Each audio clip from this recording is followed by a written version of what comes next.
शांताकारं भुजंगशयनं पद्मनाभं सुरेशं विश्वाधारं गगनसदृशं मेघवर्णं शुभांगं लक्ष्मीकान्तं कमलनयनं योगिभिध्यानगम्यं वंदे विष्णु भवभयहरं सर्वलोकैकनाथम। ओम नमो भगवते वासुदेवाय। भगवान श्री हरि बड़े दयालु और क्षमावान हैं। सदापूर्वक या विवश होकर भी यदि कोई उनका पूजन या एकादशी व्रत करता है तो वह उसे भी उत्तम फल प्रदान करते हैं, परंतु मनुष्य को चाहिए कि वह भगवान का पूजन पूरी श्रद्धा से करे। रमा एकादशी के दिन महालक्ष्मी के रमा स्वरूप के साथ साथ भगवान विष्णु के पूर्णावतार केशव स्वरूप का पूजन करना चाहिए। यह चतुर्मास की अंतिम एकादशी है। इस एकादशी के प्रभाव से जीवन में सुख समृद्धि आती है। रमा एकादशी की कथा सुन लेने मात्र से 1000 गोदान के बराबर पुण्य की प्राप्ति होती है। रमा एकादशी की कथा सुनने अथवा सुनाने से भगवान विष्णु हर मनोकामना पूर्ण करते हैं। तो आइए श्रवण करते हैं रमा एकादशी व्रत कथा। महाभारत काल की बात है। धर्मराज युधिष्ठिर ने कहा, हे श्री कृष्ण, अब आप मुझे कार्तिक माह के कृष्ण पक्ष की एकादशी की कथा सुनाइए। इस एकादशी का क्या नाम है तथा इसमें किस देवता का पूजन किया जाता है? इस एकादशी का व्रत करने से किस फल की प्राप्ति होती है? कृपया करके यह सब विधान पूर्वक कहिए। भगवान श्री कृष्ण ने कहा, हे युधिष्ठिर, कार्तिक माह के कृष्ण पक्ष की एकादशी का नाम रमा है। इसका व्रत करने से सभी पापों का शमन हो जाता है। इसकी कथा इस प्रकार है, ध्यान पूर्वक श्रवण करो। पौराणिक काल में मुचकुंद नाम का एक राजा राज्य करता था। वह बड़ा सत्यवादी तथा विष्णु भक्त था। उसका राज्य बिल्कुल निष्कंटक था। उसकी चंद्रभागा नाम की एक कन्या थी, जिसका विवाह उसने राजा चंद्रसेन के पुत्र शोभन से कर दिया।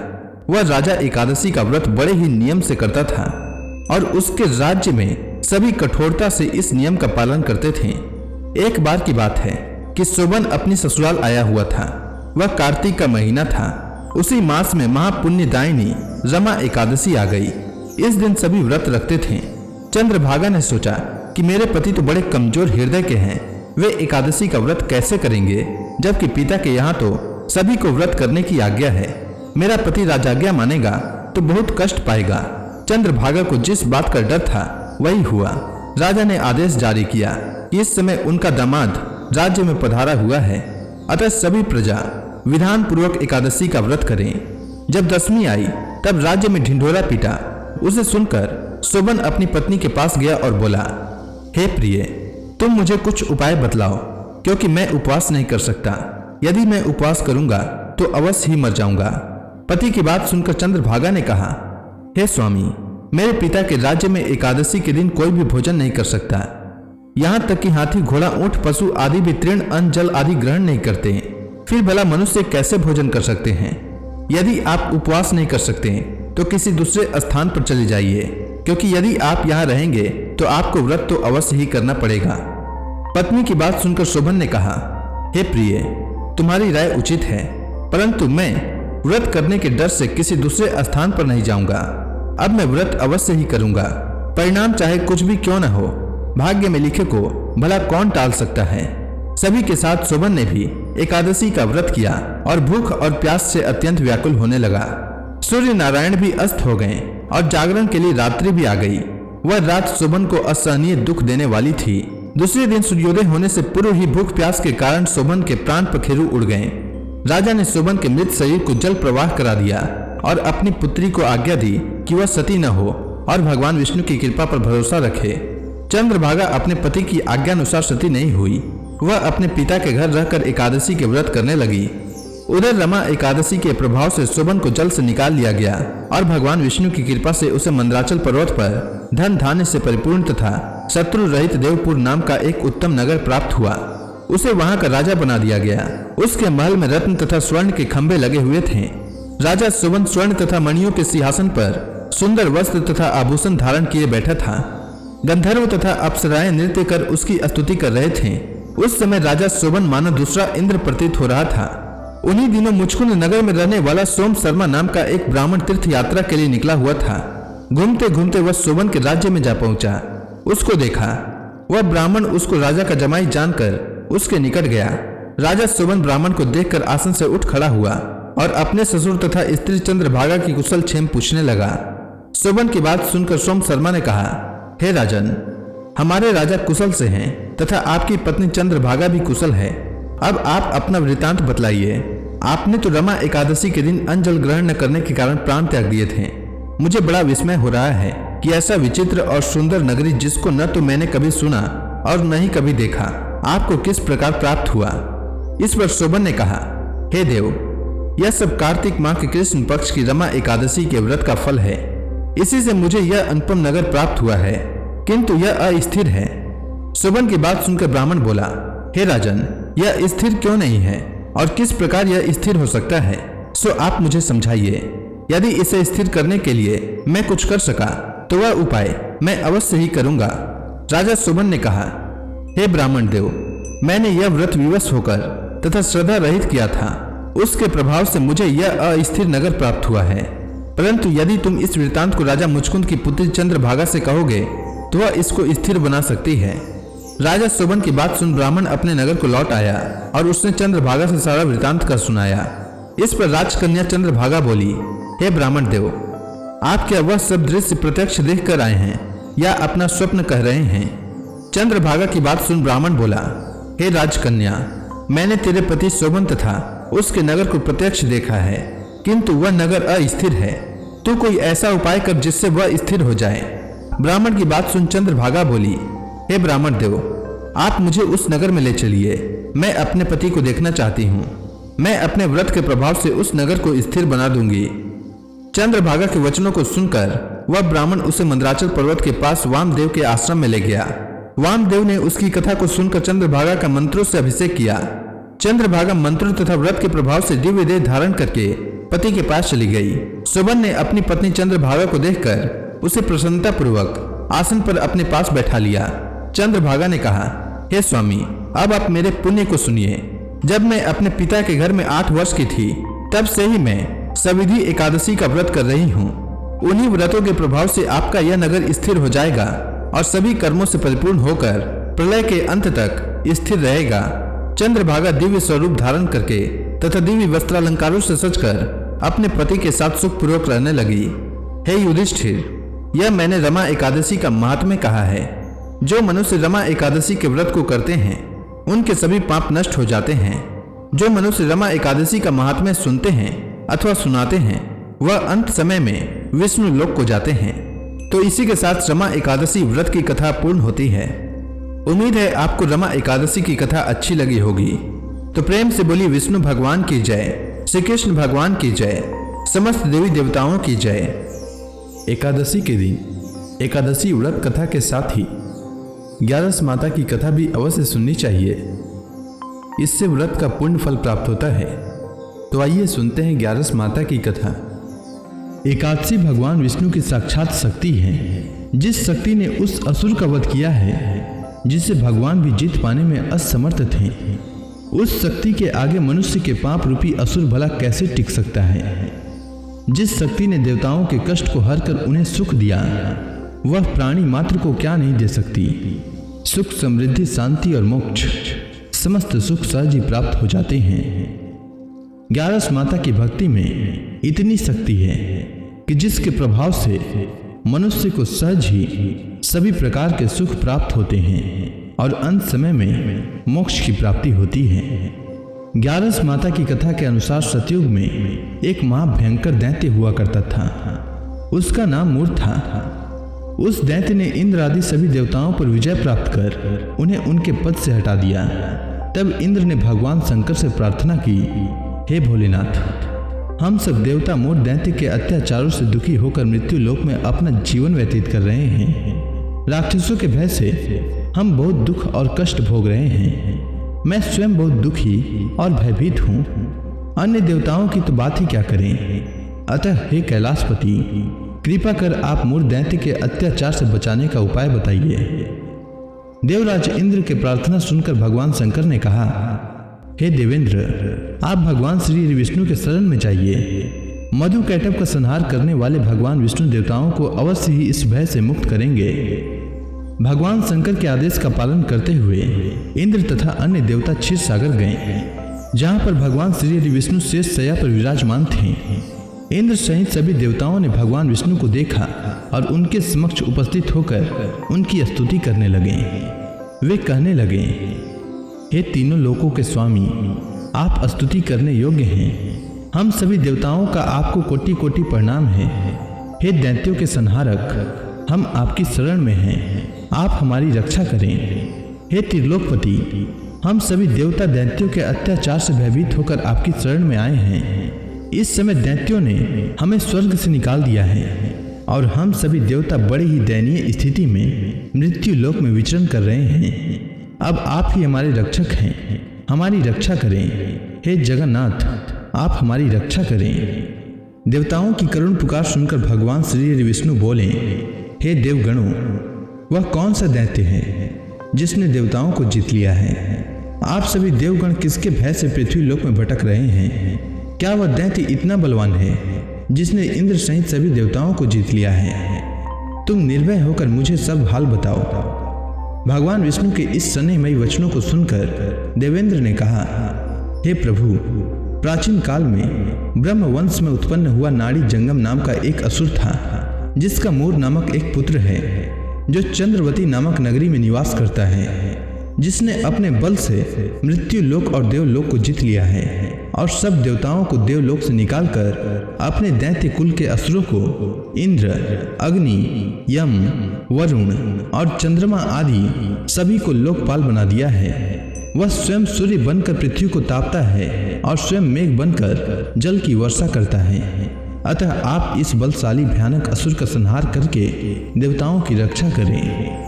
देवेंद्र के मुख से ऐसे वचन सुनकर भगवान विष्णु बोले, हे देवताओं, मैं आपके शत्रु का शीघ्र ही संहार करूंगा। आप सभी इसी समय मेरे साथ चंद्रवती नगरी चलिए। देवताओं की पुकार पर भगवान विष्णु तुरंत ही उनके साथ चल दिए। उधर दैत्य राज मूर ने अपने तेज से जान लिया था कि श्री विष्णु युद्ध की इच्छा से उसकी राजधानी में आ रहे हैं। अतः अपने राक्षस योद्धाओं के साथ वह भी युद्ध भूमि में आकर गरजने लगा। देखते ही देखते युद्ध शुरू हो गया। युद्ध शुरू होने पर अनगिनत असुर अपने अस्त्र शस्त्रों को धारण कर देवताओं से युद्ध करने लगे, किंतु देवता तो पहले ही डरे हुए थे। वह अधिक देर तक राक्षसों का सामना न कर सके और भाग खड़े हुए। तब भगवान विष्णु स्वयं युद्ध भूमि पर आ गए। दैत्य पहले से भी ज्यादा जोश में भरकर भगवान विष्णु से युद्ध करने लगे। वे अपने अस्त्र शस्त्रों से उन पर भयानक प्रहार करने लगे। दैत्यों के आक्रामक वारों को श्री हरि विष्णु अपने चक्र और गदा के प्रहारों से नष्ट करने लगे।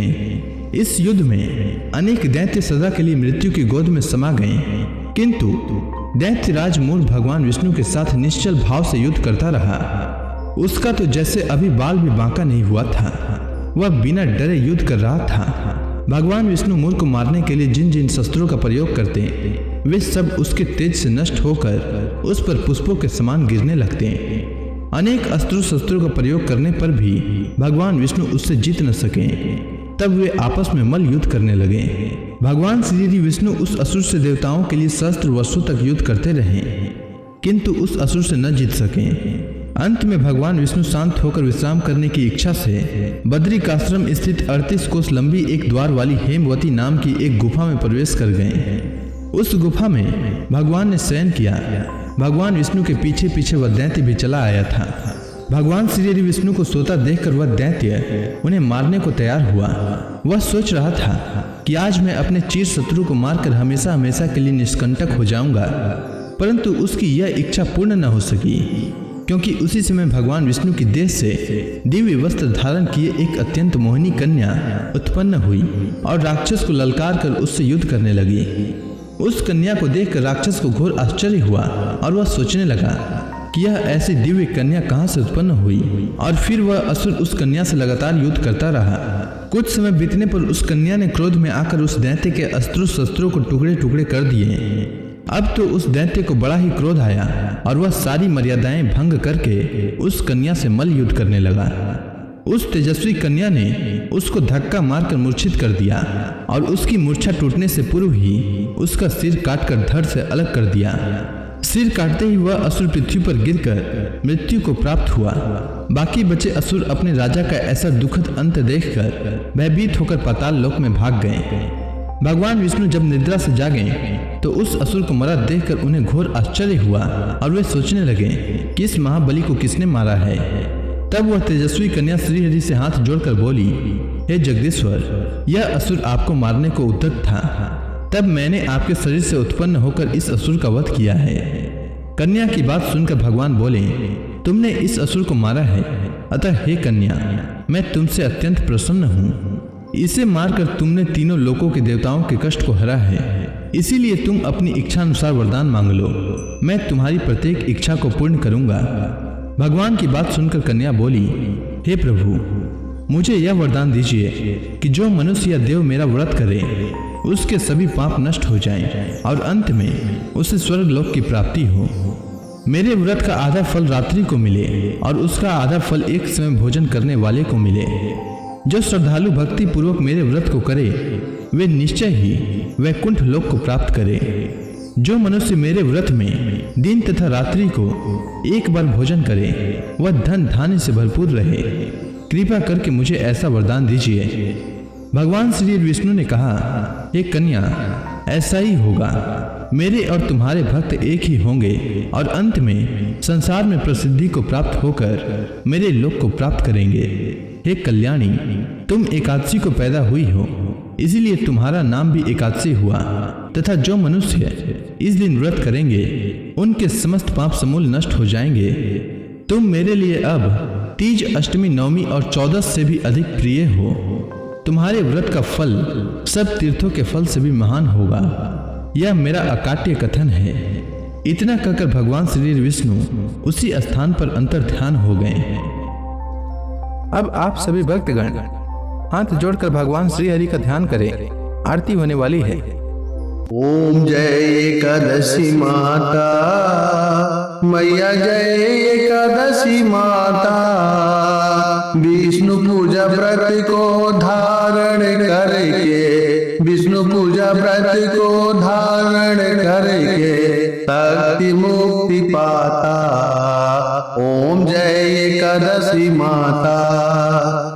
तेरे नाम गिनाऊं देवी, भक्ति प्रदान करनी, भक्ति प्रदान करनी।